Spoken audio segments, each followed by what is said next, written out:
the Conference Committee on House File 100, the bill to legalize adult use cannabis in the state of Minnesota. We have a busy agenda in front of us today. We are going to take action on several articles of the bill, including the articles related to licensing, criminal penalties, expungement, and we will complete our work on Article 6, which is the miscellaneous provisions. I think we have some motions here, starting with motions from Senator Port. Senator Port.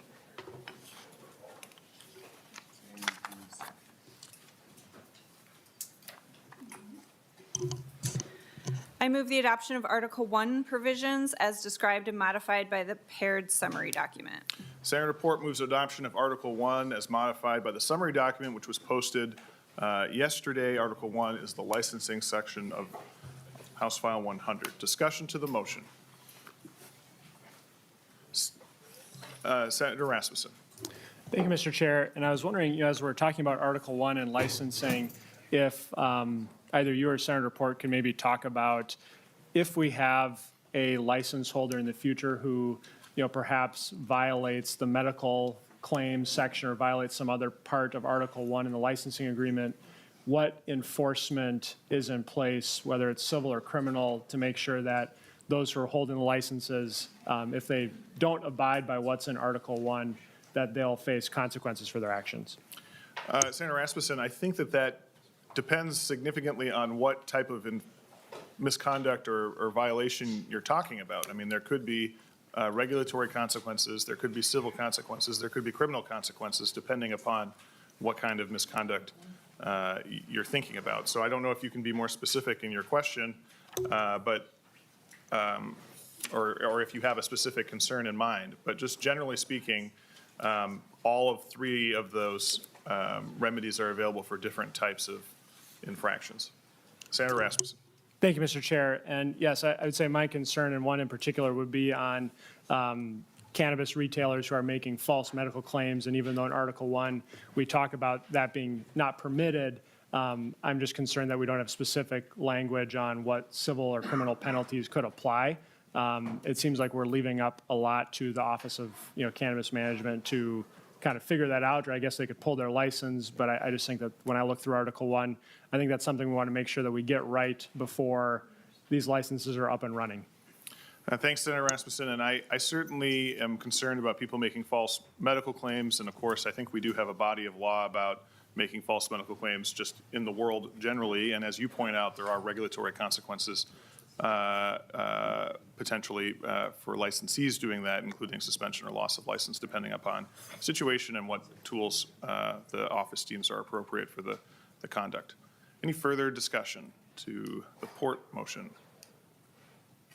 Seeing none, all in favor say aye. Aye. Opposed? Motion prevails. Article 1 is adopted as modified by the summary document. Senator Port.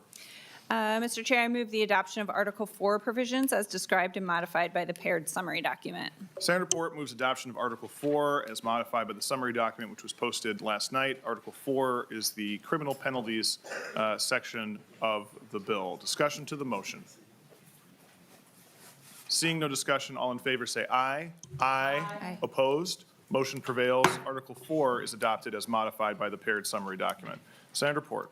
I move the adoption of Article 5 provisions as described and modified by the paired summary document. Senator Port moves adoption of Article 5 as modified by the summary document that was posted. Article 5 is the expungements section of House File 100. Discussion to the motion. Seeing none, all in favor. Oh, Senator Rasmussen.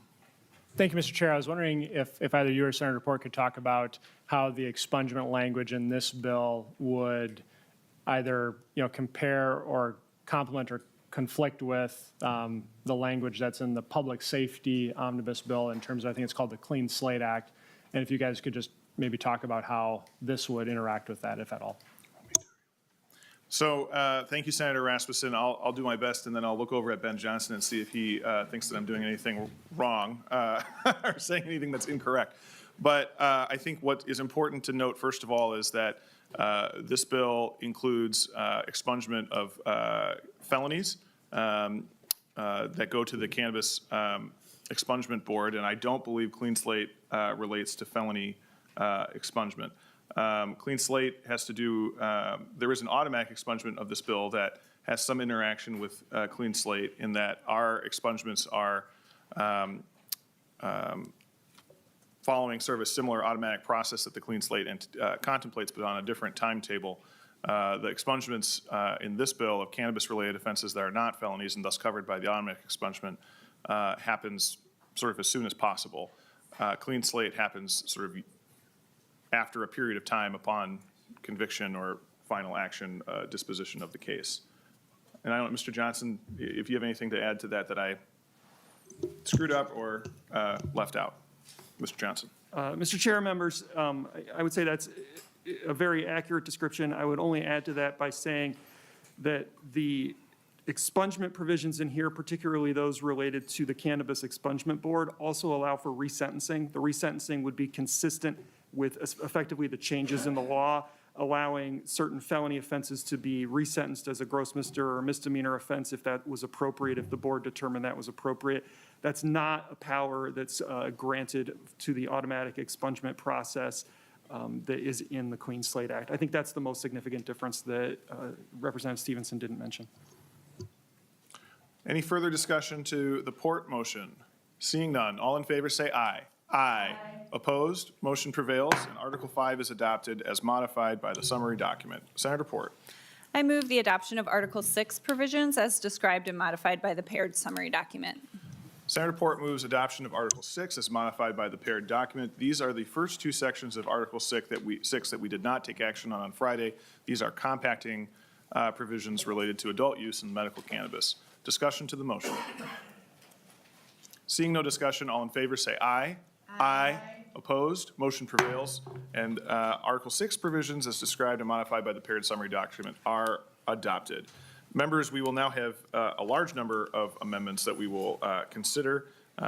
Senator Port, you have the A33. I do. Mr. Chair, I move adoption of the A33. This is small technical changes as well as changes to the definitions to reflect decisions that were made elsewhere in the bill.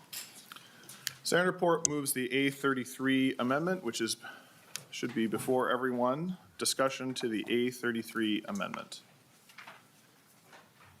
Seeing no discussion, all in favor say aye. Aye. Opposed? Motion prevails. The A33 is adopted. The next amendment, I believe, comes from Representative Hollins, the A126. Representative Hollins. Thank you, Mr. Chair. I move the adoption of A126. This is an amendment that gives the Office of Cannabis Management the authority to make decisions on health and safety warnings and potency limits. Representative Hollins moves the A126. Discussion to the motion. Seeing no discussion, all in favor say aye. Aye. Opposed? Motion prevails. The A126 is adopted. Representative Hollins, I believe you have the A127. Thank you, Chair Stevenson. That's correct. I move adoption of the A127 amendment. This ensures employees with the knowledge and expertise needed to stand up this industry are able to seamlessly transfer to the Office of Cannabis Management. Representative Hollins moves the A127 amendment. Discussion to the amendment. Seeing no discussion, all in favor say aye. Aye. Opposed? Motion prevails, and the A127 is adopted. Representative Hollins, you have the A20 amendment. Thank you, Chair Stevenson. Yes, I move adoption of the A20 amendment. This finalizes membership of the Cannabis Advisory Council, ensuring that we have people and viewpoints in the room who are needed to advise the standing up of the industry. Representative Hollins moves the A20 amendment. Any discussion to the A20 amendment? Seeing no discussion, all in favor say aye. Aye. Opposed? Motion prevails. The A20 is adopted. Senator Port, you have the A131. I do, Mr. Chair. I move adoption of the A131 amendment. Mr. Chair, this stands up a new medical cannabis combination license. And members, this is a slightly big change that we've been working on throughout the year to make sure that we uphold three main principles while moving forward with the medical cannabis program in Minnesota as we adopt adult use. It was really core to everyone who worked on this bill that we continue to serve the medical patients across the state of Minnesota who need access to medical cannabis. It has also been a guiding principle that it is an even playing field, that anyone who wants to provide medical cannabis is able to do so under the same rules as everyone else. And the third is that we have a 10-year relationship with medical cannabis in this state, and we want to ensure that the businesses that have continued to provide for medical cannabis are able to continue to do so seamlessly. And this stands up that new combination license, which allows for businesses that provide medical cannabis to patients in Minnesota to also be able to provide adult use based on the amount that they sell into the medical cannabis program. I think it's an elegant compromise that we've come to, and I encourage the adoption. Senator Port moves the A131 amendment. Discussion to the amendment. Seeing no discussion, all in favor say aye. Aye. Opposed? The motion prevails. The A131 is adopted. Senator Port, you have the A35 amendment. I do have the A35 amendment. Mr. Chair, I'd move adoption of the A35 amendment. This is an amendment based on local control. I want to thank the League of Minnesota Cities and the Minnesota counties for their continued partnership throughout the work of this bill to ensure that there is reasonable, responsible local control regarding zoning requirements and things like that. But they have worked with us to stay true to our guiding principle that there should not be outright prohibition in portions of the state. So I urge the adoption of the A35. Senator Port moves the A35 amendment. Discussion to the amendment. Representative West. So it has one every 12,500 residents or in the county or city. So for my county, which is like 600,000, I think, that's never going to be hit, I would assume. But for a city, one concern about this, I would prefer the old language for what that's worth. But we also have to make sure these businesses are competitive. So allowing the lower, in the first and second class that was in the Huschild amendment, allowed for a little lower threshold, particularly for cities like Blaine and suburban areas. And I believe that's important because, yes, we want to make sure they're there, but too many means these businesses will have a very, very difficult time, and then people will have more than they would like. Because one thing, as you know, I'm supportive, but I've heard we don't want to be Denver. So I know there's no change in it, but this is pretty disappointing to see that this is where it came from. I think Senator Huschild had a great proposal in the Senate that I wish we could have kept. Well, Representative West, I will respectfully disagree with you. I think that if you put this into context, under the language that was in the Senate file, for example, the city of Coon Rapids could have set a cap at 3 dispensaries under that formula. And again, there's nothing that requires that. A city could decide to allow more, but they couldn't decide to restrict it further than that. That was the Senate language. The House language, or I shouldn't say that. The language in the A35, by contrast, would allow Coon Rapids to set a floor at 5. So I don't know that the difference is as huge as you are articulating. There's a compromise here between a House position, which of course had nothing like this at all, and a Senate position which was a little bit more restrictive, and we found a comfortable middle ground that maybe isn't anyone's first choice, but that hopefully everyone can live with on the issue. Senator Rasmussen. Thank you, Mr. Chair, and I'm glad that there will be, some element of local control and local limits in this bill. I think one concern that I have that I think we should hopefully revisit next year, as it's my understanding, with this adoption of this amendment and where the bill is likely headed in terms of Article 1, there won't be any local control when it comes to low potency retailing and licensing.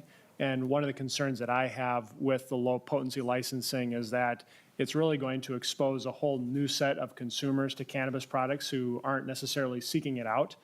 We could imagine that at all the convenience stores, grocery stores, bars, restaurants. And so while for the higher potency products, I'm grateful that there'll be some limits and some local control, I'm concerned around how low potency could really result in cannabis in a whole host of retail locations in every city or county without much ability for the local units of government to regulate that. Well, thank you, Senator Rasmussen, and I hate to be disagreeable, but I don't think it's accurate at all to say that there's no local control over low potency products. While the one for 12,500 provision doesn't apply, there are a suite of additional local control provisions in the bill that still pertain to low potency edibles, including the requirement of having a local license that can be revoked if a municipality finds that they're not complying with sale to minor provisions or selling illegal products, including a requirement that you comply with local zoning procedures, including, I think, a requirement that a city can regulate its location relative to a school or a daycare or a park. And frankly, there are other provisions in the bill that also relate to local control. So there's one specific provision, I was just discussing with Representative West, the one for 12,500, that doesn't apply to the low potency edibles. That's true, but there are many others that do. Senator Rasmussen? Thank you, Mr. Chair, and I appreciate that. And yeah, my concern is that it's my understanding with this language being adopted and where the bill is likely to head that there will be no way for a city or county to limit the number of retailing locations that have low potency. And so that was the point I was attempting to make. Any further discussion?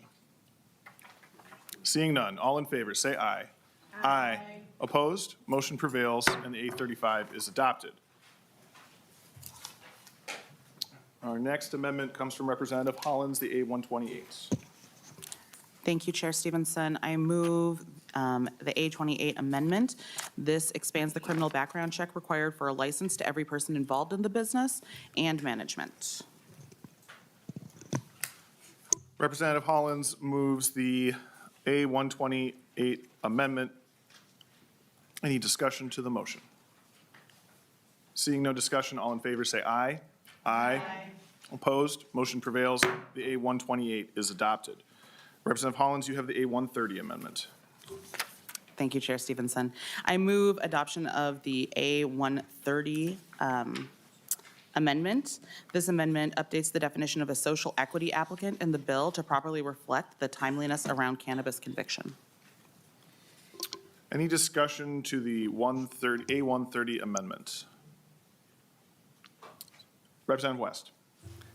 Thank you, Mr. Chair. Representative Hollins, could you go slightly into more detail, please, on what the amendment does? Representative Hollins. Thank you, Chair Stevenson. Thank you, Representative West. I'm going to defer to nonpartisan research on this because I know that it was something that has been worked out over the course of time when I have not necessarily been involved in this. So, Mr. Johnson. Mr. Chair, members, the version of the social equity effectively definition that you see here is really a combination of some of the provisions that were in the House bill and some of the provisions that were in the Senate bill. In discussing the language that was in the House bill, there was some concern among the members that a reference to a cannabis-related offense was too broad. It allowed for the potential for someone to say they had a cannabis-related offense with something like a DWI or other offenses. And so there was a desire to limit it to only cannabis possession and cannabis sales. And you can see that that change is effectively in clauses 1, 2, and 3. All of the rest of this language was in the House bill. It's just been broken out into clauses really for easier reading purposes. Clause 4 is essentially identical to language that was in the House bill. There's been some site cleanup within this language just to fix some terminology and make it technically a little clearer who we're talking about. And it would include service-disabled veterans as well as current or former members of the National Guard and any military veteran or other former member of the National Guard who had lost honorable status due to an offense involving the possession or sale of marijuana.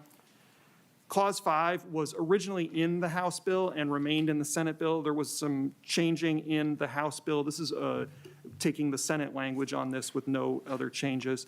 And finally, Clause 6, there was a reference to farmer definitions that was in the House bill that referred to federal law. There's been some national discussion about that federal law, and members decided that referring specifically to Minnesota state statute that had a nearly identical kind of concept was cleaner and clearer for practitioners in the state.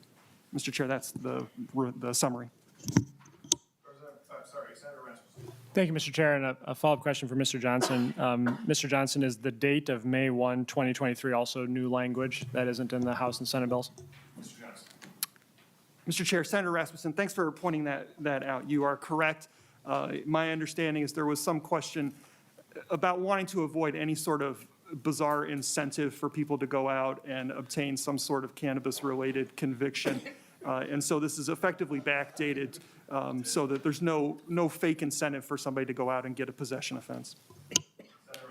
Thank you, Mr. Chair, and thank you, Mr. Johnson. Yes, I think that's an important addition in this amendment to make sure we're not incentivizing, people to break the law and get kind of bonus points towards their application. So I think it's important that we have a cutoff on that.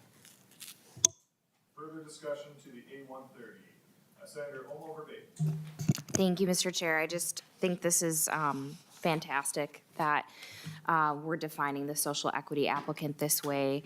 It's so important throughout this bill that the folks who have been most harmed by the prohibition are actually able to access this market. And I think just clarifying that those who have received those offenses for possession or sale, looking at specific census tracts and neighborhoods that disproportionately have experienced that enforcement are really, really key. So I'm really excited about how this has come together and hope that, again, the folks who have been most harmed are able to participate in the market as soon as this is legalized.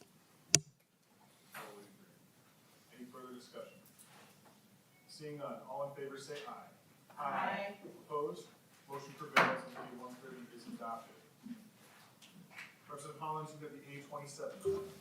Thank you, Chair Stevenson. I move adoption of the A27 amendment.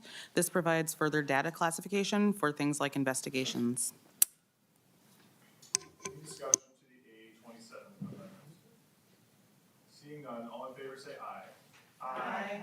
Opposed? Motion prevails and A27 is adopted. Senator Olmo-Verbate, you have the A34 amendment, I believe. Thank you, Mr. Chair.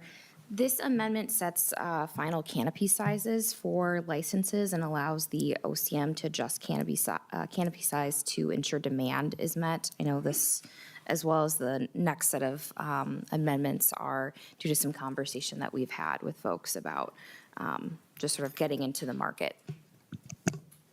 Representative West. Thank you, Mr. Chair. The A34 is a very good amendment. One of the biggest problems of the bill was you couldn't really operate a cost-effective business. Now, I would love to see it be even more increase into the canopy sizes, but this is something that was crucial to be done. Glad to see it got done, because particularly a mezzo business license can now operate competitively as they could in many other states. The way the bill was designed further, prior to this, it was going to be very difficult to have a low-cost product, which is crucial to getting rid of the black market. So I am vehemently in support of this amendment. Further discussion to the A34. Seeing none, all in favor say aye. Aye. Opposed? Motion prevails and the A34 is adopted. Senator Olmo-Verbate, you have the A133 amendment. Thank you, Mr. Chair. And this is just looking at mezzo businesses to allow them to grow and possess the medical cannabis. Senator Olmo-Verbate moves the A133 amendment. Discussion to the amendment. Seeing no discussion, all in favor say aye. Aye. Opposed? Motion prevails. The A133 is adopted.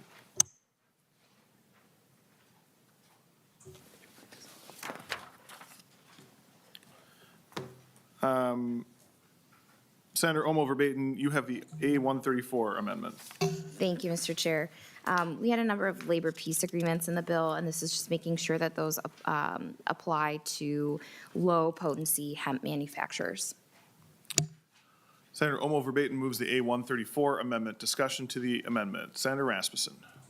Thank you, Mr. Chair, and a question for Senator Umu Verbatim. Senator, could you explain the rationale for why we want to have a labor peace agreement for these manufacturers in order to obtain a license? Senator Omo Verbatim. Thank you, Mr. Chair, and thank you, Senator Rasmussen.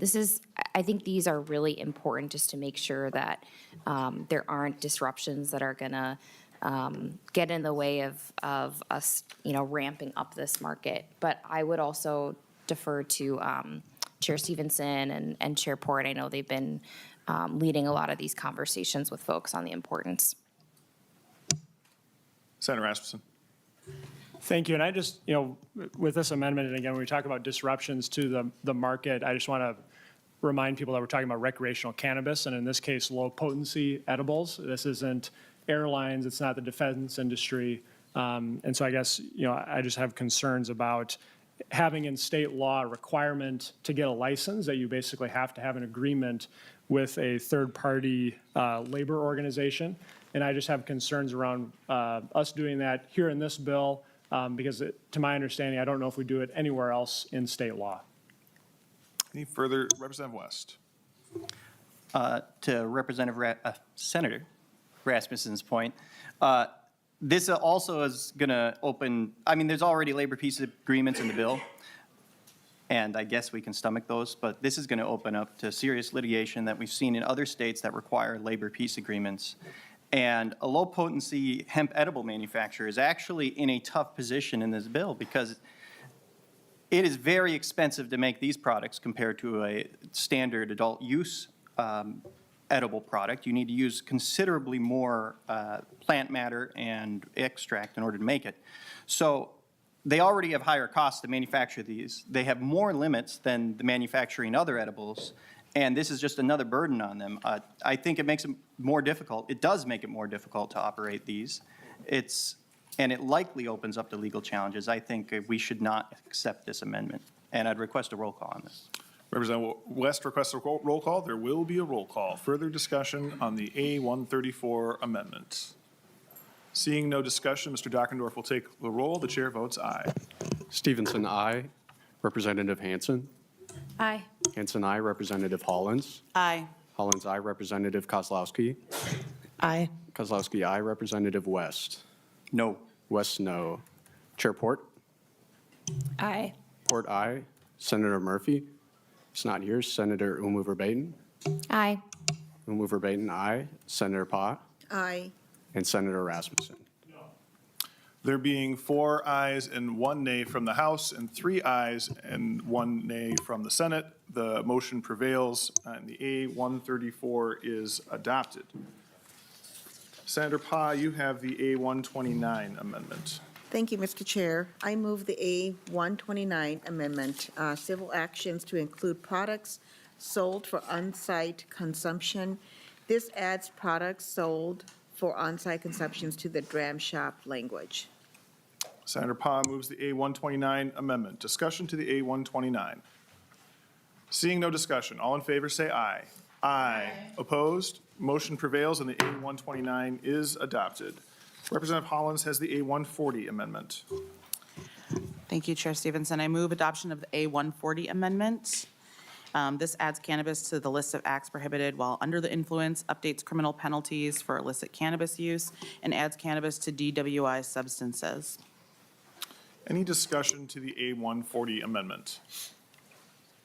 Seeing no discussion, all in favor say aye. Aye. Opposed? Motion prevails and the A140 is adopted. Senator Umu Verbatim has the A141 amendment.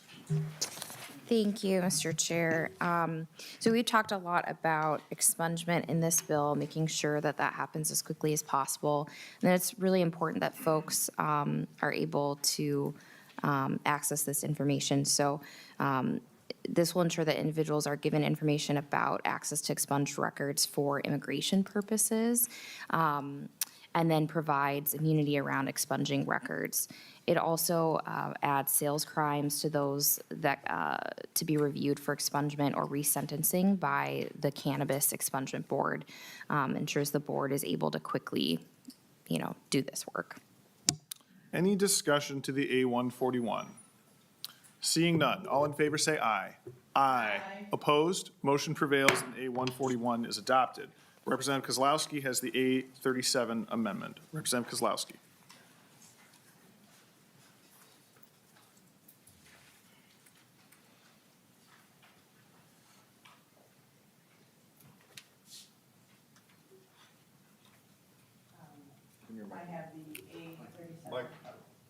I move the A37 amendment, medical cannabis compacts, so that they will be able to be negotiated. Representative Kozlowski moves the A37 amendment relating to compacting. Representative West. Thank you, Mr. Chair. I'm wondering if Mr. Johnson could walk through this amendment as well for the public. I'm sure Mr. Johnson, well, this amendment, Representative West, relates to compacting both in the adult use and the medical markets. And I think Ms. Painter can speak to it. Ms. Painter. Mr. Chair and members, this amendment allows the governor, gives us language for adopting compacts with the tribal nations within Minnesota. It defines terms outside of Chapter 342 because these cannabis businesses will not be operating within that chapter. Tribal governments have their own medical cannabis and adult use cannabis programs. So you'll see here there's some definitions. There's the list of the tribal governments impacted or eligible for this. Nothing in this requires a tribal government to enter into a compact, but this states the terms of the compact, the purposes of the compact, and lays out some civil and criminal immunities for both medical cannabis and adult use cannabis. Further discussion to the A37? Seeing no discussion, all in favor say aye. Aye. Opposed? Motion prevails. The A37 is adopted. Representative West has the A135 amendment. Representative West. Thank you, Mr. Chair. The A135 amends the definition in Article 1 for artificially derived cannabinoid. The reason this is important is because I don't think anybody who was participating in the construction of this bill wants to make existing safe products that we legalized last year on the low-potency hemp market. They want those to continue to be available for sale. In many of those products, the way they extract the cannabinoid uses things like citric acid and light. And the way the definitions right now would make those processes illegal, as I understand it. And then now they would have to come up with entirely new products rather than just getting their existing products approved by the Office of Cannabis. This also gives flexibility for things as they change over time, because we know there will be new technologies and things like that. So I'd ask that we can include this language so that the hemp industry can more easily enter this new market. Thank you, Representative West, for offering the A135 amendment. I would recommend a no vote on the A135 amendment. This makes a number of changes to definitions that would have cascading impact throughout the bill, potentially resulting in some unintended consequences. The definitions are very complex and have been worked out over the series of many, many, many weeks to arrive at this point, and I don't favor changing them at the 11th hour. So I would ask for a no vote on the A135 amendment. Representative West, are you? Yeah. Yeah, Representative West. Thank you, Mr. Chair.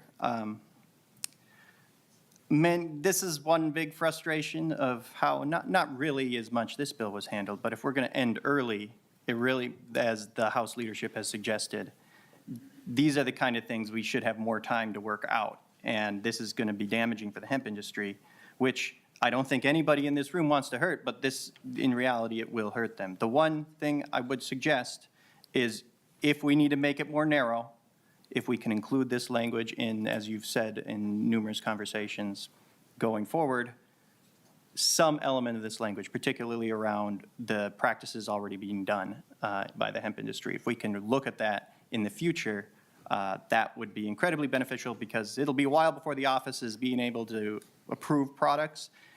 So we might have more time, but the way it exists right now, I know of a number of hemp businesses that will have to be leaving the state because they can't operate as they have. I think if I understood your sort of question correctly, Representative West, I'll say that while the time to make changes on this piece of House File 100 has passed, I am always open to having discussions about future legislation relating to any of these topics. Any further discussion to the A135 amendment? Seeing no discussion, all in favor say aye. Aye. Opposed? No. The motion does not prevail. The A135 is not adopted. Representative West moves the has the A136 amendment. Representative West. Thank you, Mr. Chair. The A136 amendment includes naturally contained cannabinoids being allowed to still exist in a hemp edible product. This doesn't change the definition of hemp edible, which does have a very, very low threshold for cannabinoids that are not delta-9 THC, so this wouldn't necessarily open the door to them being allowed to operate who knows how. It just allows them some flexibility because this currently happens in the extraction process where there are still naturally contained cannabinoids in the products that they're selling, and they don't want to be punished when they really didn't go through a whole extra process to drive up costs on their product when it's perfectly safe as it is now, and this would just allow them to continue to operate as they are now. Thank you, Representative West, for moving the A136 amendment. I would recommend members vote no on the A136 amendment. The change in definition, like the last one, I think could have unintended consequences, but in addition to that, I think that one of the thoughts behind the definition section of the bill is to be specific and precise and to foreclose some other options. And so I'm leery of opening the door beyond what is allowed in the bill. So I would ask for a no vote on the A136. Representative West. Seeing any further discussion? Seeing no further discussion, all in favor say aye. Aye. Opposed? No. The motion does not prevail. The A136 is not adopted. Representative West has the A137 amendment. Thank you, Mr. Chair. The A137 amendment allows for some variability, which in basically all food-grade products that are sold, there is some variability in what they say is in them and what is actually in them. This allows protection for the existing industry to say if it's off by a margin of error within the testing apparatus, that they will not be punished for that. Representative West moves the A137. Members, I would recommend a no vote on the A137 amendment. I think that while there's some possibility that some flexibility could be offered by rule, by statute, I think our requirements are correct, and I think that it's important that we have very solid testing methodology to create good consumer protections. One of the rationales behind House File 100 is to ensure that people that are consuming these products can feel safe and comfortable about what's in the products. Any further discussion to the A137? Seeing none, all in favor say aye. Aye. Opposed? No. The motion does not prevail. The A137 is not adopted. Representative West, you have the A138. Thank you, Mr. Chair. I have the A138 amendment. It was agreed that low-potency hemp edible products will be kept behind a checkout counter, which is very reasonable. But after we talked about that, I learned how many these hemp businesses currently operate where they're displayed in a case that is locked. I think being displayed in a case that is locked is just as safe, if not safer, than being behind a checkout counter. So I don't think there's any public safety risk, and this would be a reasonable thing that could save a lot of existing businesses significant time and money. And I think you have something to say about this one. Representative West, you are correct in my prediction.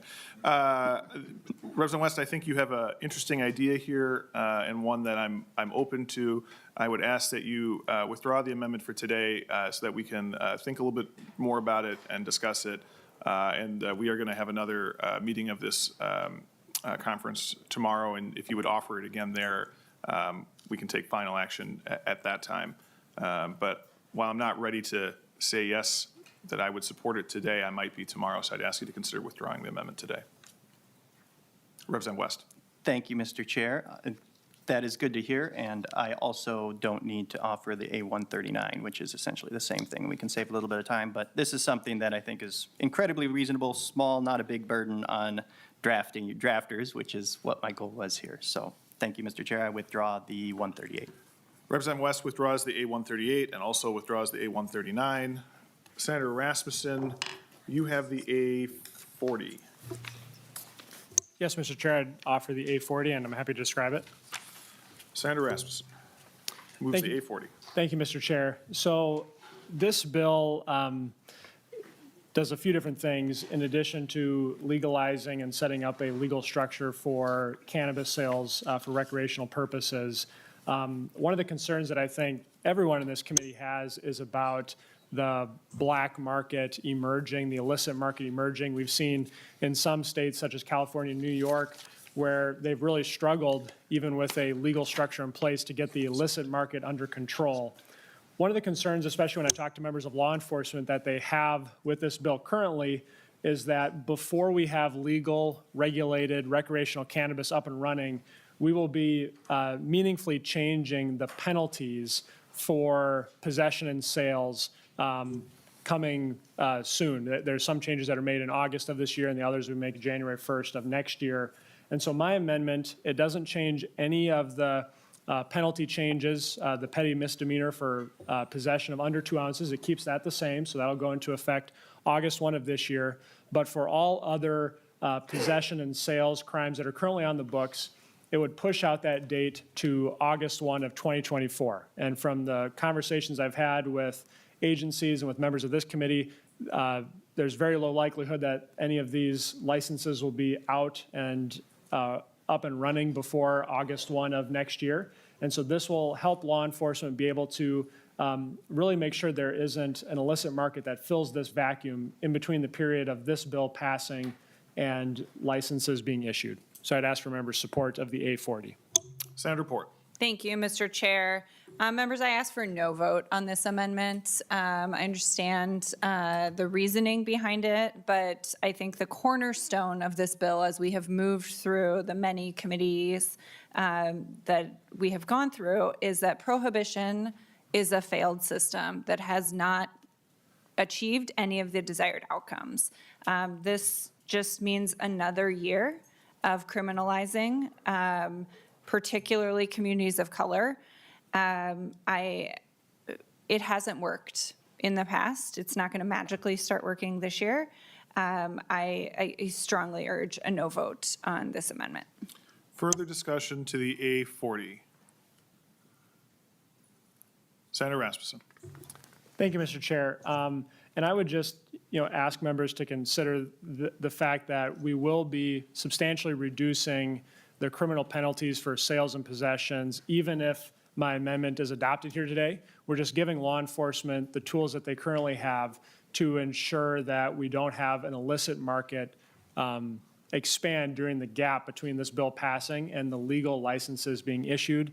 I'd ask for members' support. Again, this bill, even with the amendment adopted, will be making meaningful decriminalization in the cannabis world. And Mr. Chair would request a roll call on this amendment. Senator Rasmussen requests a roll call. There will be a roll call. Representative West.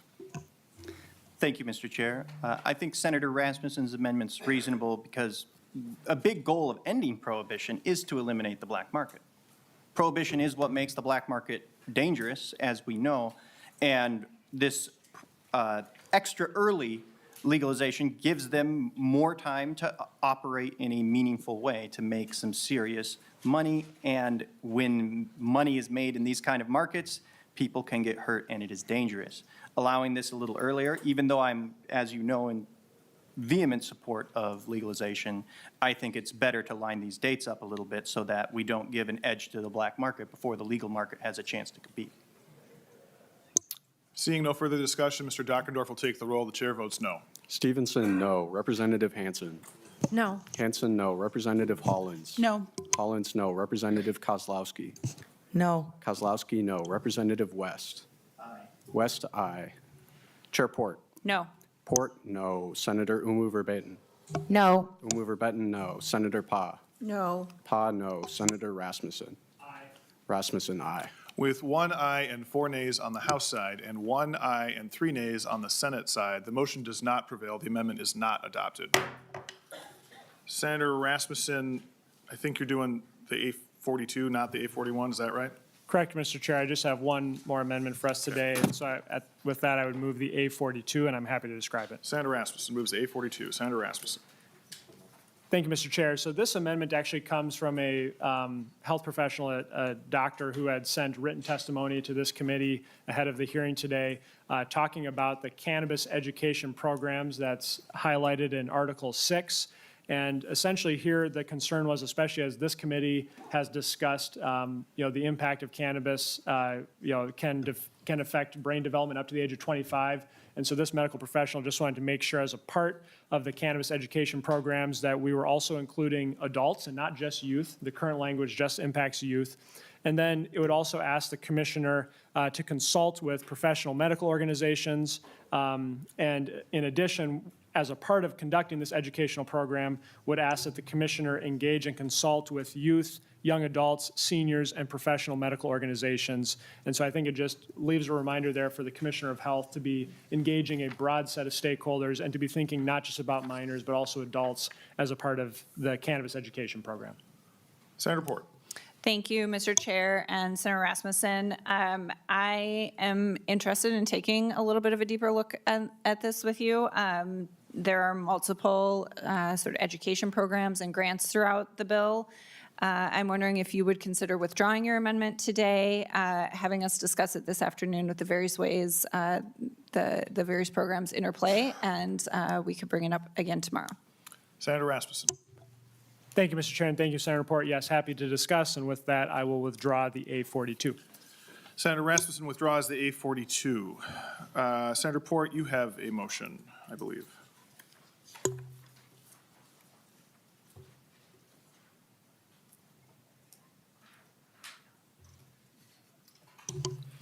I move the adoption of Article 1 and 5 and 6 as amended. And I think you also want 4. And 4. Senator Port moves adoption of Articles 1, 4, 5, and 6 as amended. Discussion to the motion. Seeing no discussion, all in favor say aye. Aye. Opposed? Motion prevails. Articles 1, 4, 5, and 6 are adopted as amended. Senator Port.